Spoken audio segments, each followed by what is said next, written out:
Análisis del documento The Digitalization of International Trade Instruments and its Contribution to Economic Development and Employment in Developing and Developed Nations.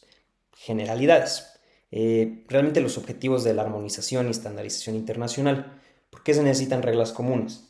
Es muy sencillo, el comercio entre países hoy en día es como tratar de hablar muchos idiomas a la vez. Cada nación tiene sus propias leyes y formas de hacer negocios y pensar y demás, lo cual complica las transacciones y las hace un poco más lentas y costosas. El gran propósito es que el comercio global sea fácil, rápido y seguro, ya que al tener reglas y formatos estándar, que es una armonización y estandarización, lo hace de forma que eliminemos las barreras del lenguaje y culturales que podrían resultar complicadas. Hay beneficios claros, esto impulsa el crecimiento económico y el crecimiento del comercio internacional, es un generador de empleos y mejora la economía tanto en países grandes como en vías de desarrollo. Al final facilita que todos los productos se muevan de forma segura y asegurando las transacciones. El concepto y la cronología de los registros electrónicos en la práctica internacional. De papel a digital. Tradicionalmente el comercio usaba muchos documentos físicos, letras de cambio, cartas de crédito, etc. Esto implicaba pues, mucho papeleo. Ahora, con la evolución de la tecnología, estamos transformando estos documentos físicos en registros electrónicos. Esto no solo deja una cronología lineal y única, sino que un proceso gradual de adaptación de lo que ya funcionaba bien. Ejemplos de esto puede ser para las cartas de crédito electrónicas o para las garantías de un primer requerimiento, ya que son adaptaciones digitales a las reglas tradicionales hechas por la propia comunidad de comerciantes. La tecnología es una aliada y las herramientas como el Internet de las Cosas, el blockchain o las AI son clave en este proceso, ya que ayudan a crear un laboratorio, de cierta forma, constante donde se prueban y adoptan mejores prácticas digitales. Van evolucionando conforme vamos aplicándolas. La ley aplicable a los instrumentos electrónicos de pago y reembolso. ¿Qué reglas aplican? Cuando todo es digital y las transacciones cruzan fronteras, surge la pregunta, pues, ¿qué podrían regir estos documentos? En el marco legal, la solución no es solo una ley nacional, sino el conjunto de normas internacionales uniformes y convenios entre países. Por ejemplo, la ONU sobre las garantías independientes debe establecer un marco legal común. Hay que tener confianza, lógicamente, en las reglas. El éxito de estos instrumentos electrónicos se basa en que estas reglas sean razonables y equitativas, al igual que lo eran para sus versiones en papel. La idea pues es transferir la confianza ya establecida en ese entorno al entorno digital. Debe haber una claridad y predictibilidad de las cosas, dar seguridad jurídica para que todos los involucrados, ya sean exportadores, importadores, bancos, comerciantes, sepan a qué van a tenerse sin importar el en dónde se encuentren en el globo. La confiabilidad generalizada en las normas de buena fe y la lealtad comercial es la base de todo negocio, ya que para que cualquier negocio funcione, especialmente en el ámbito internacional, se necesita de esta confianza. La aplicación al mundo digital pues es lo mismo, esta misma confiabilidad es crucial para que los instrumentos de comercio digital no solo se trate de tecnología, sino que sean personas e instituciones lo que actúe con la ética. El derecho de los tratados internacionales, mercantiles y comerciales y su interacción. Siendo estos pues, grandes acuerdos globales, existen ya tratados internacionales, que como lo mencioné antes de la ONU, que son acuerdos formales entre los países, las leyes comerciales nacionales, cada país pues tendrá que ver la forma de irse adaptando también a dichos tratados, las prácticas comerciales se van a tener que seguir adaptando y esto va a generar un proceso dinámico, el cual en el documento se enfatiza que las prácticas comerciales y bancarias reales son, como mencionamos antes, el laboratorio donde los instrumentos digitales cobran vida. ¿Qué me refiero con esto? Que los tratados dan el marco, pero la práctica y la cultura son lo que hace efectivo y lo valía en el mundo real. No podemos tener un modelo sin que se pruebe y ejecutar. Este modelo se va a ir cambiando, va a ir evolucionando y se va a ir rigiendo conforme vaya siendo la demanda del mercado y el ambiente internacional.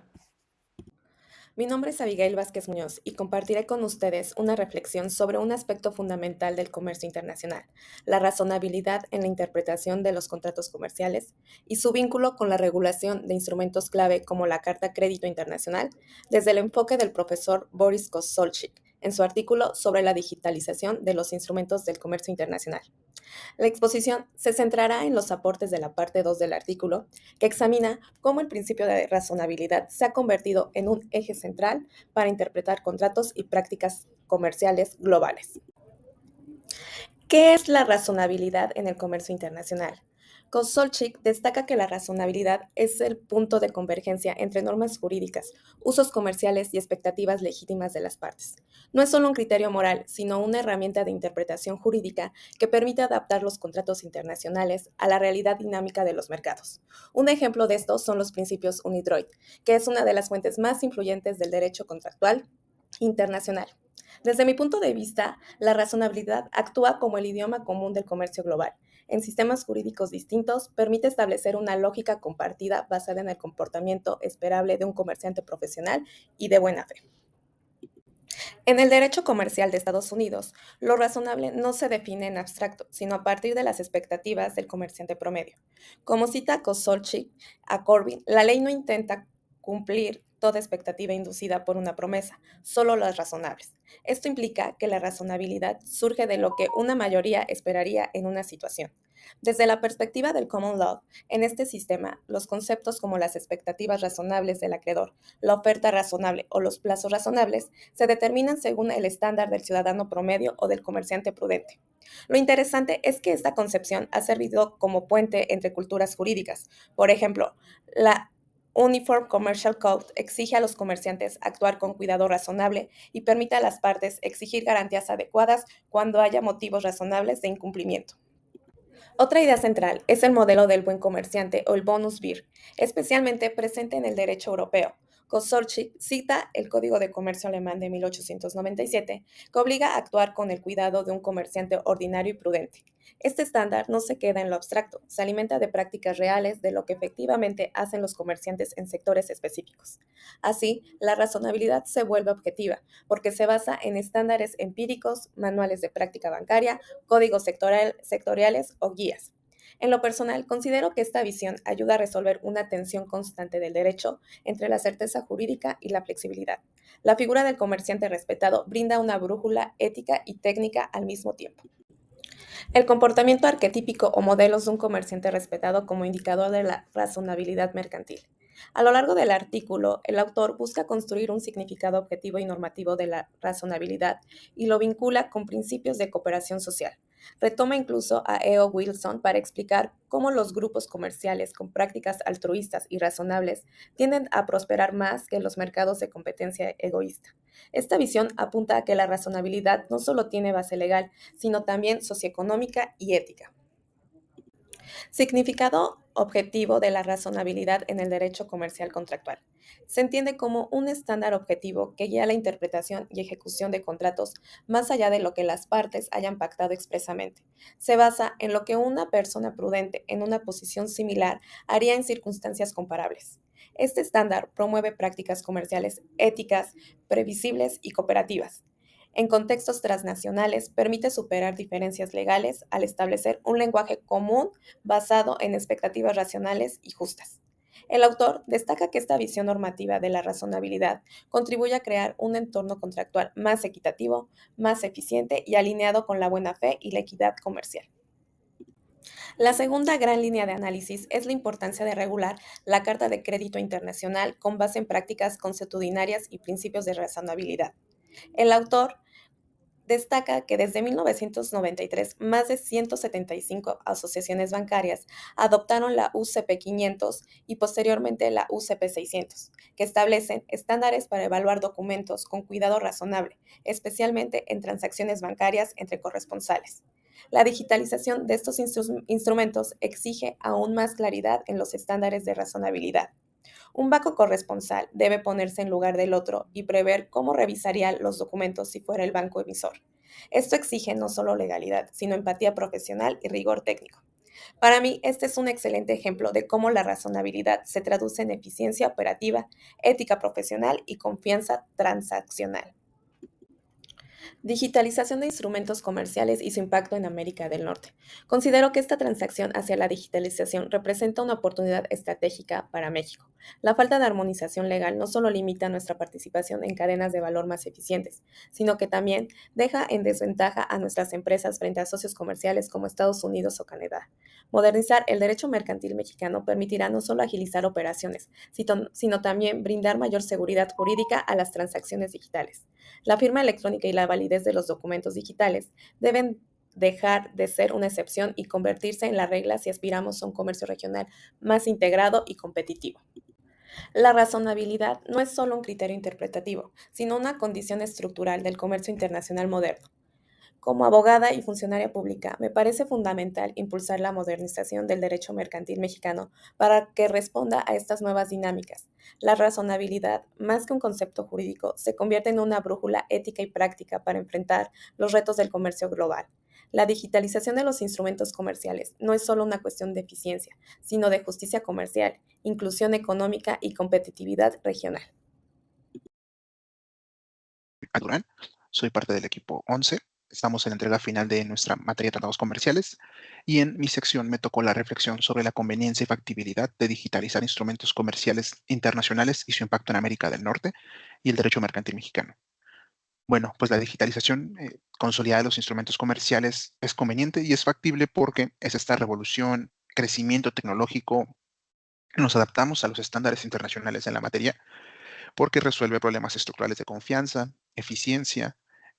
Hemos tenido casos en México donde los certificados de depósito y bonos de prenda pues eran fuentes de fraude, reduce costos operativos, márgenes de errores, permite usar estos registros electrónicos confiables que son verificables, mejora el acceso a crédito a las pymes, facilita el reconocimiento de las garantías reales electrónicas y también permite adaptarnos a reconocer activos digitales como los CERS.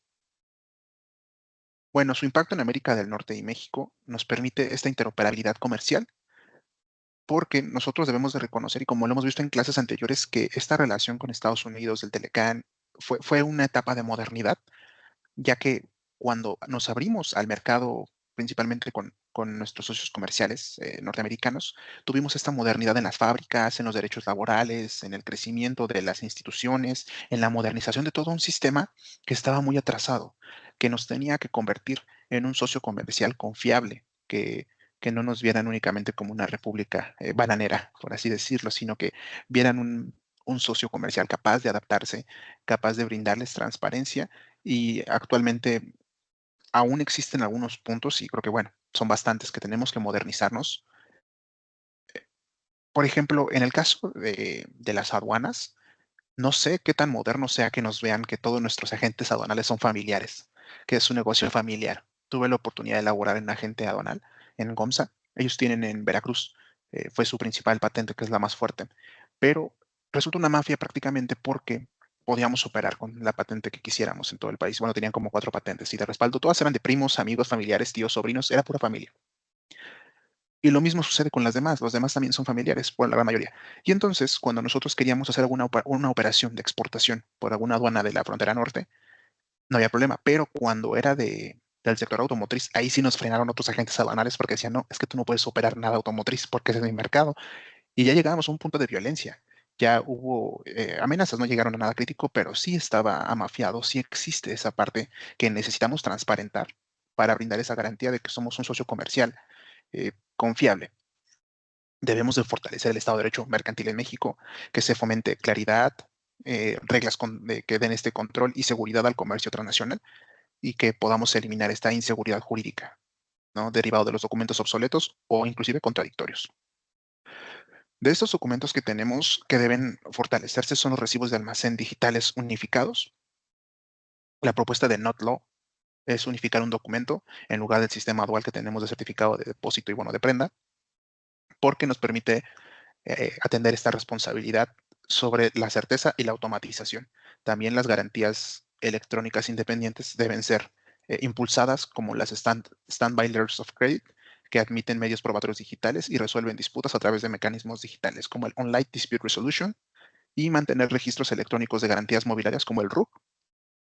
Ahora, por otra parte, los que tenemos que eliminar o ajustar son los contratos de compraventa internacional en papel o sin validación electrónica. Eh, Actualmente ya trabajo en un agente de carga y los contratos los hacemos en cumplimiento de las firmas electrónicas, las hacemos en cumplimiento de lo que nos pide el Código de Comercio y la NOM 151. El Código de Comercio reconoce el uso de medios digitales para poder ejecutar la firma electrónica, pero también nos pide que sean con cierta trazabilidad, ese tipo de requisitos para considerar la analogía tecnológica al contrato que se firma en papel. Entonces tenemos que hacerlo a través de plataformas como Adobe Sign, como DocuSign, PandaSign, Firmamex, algunos usan ya la Fiel del SAT.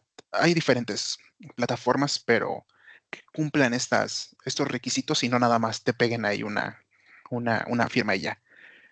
Entonces tenemos que impulsar por estas alternativas seguras, transparentes y que son en tiempo real, reduciendo todo esto. Ya no se tiene que imprimir, firmar, mandarlo.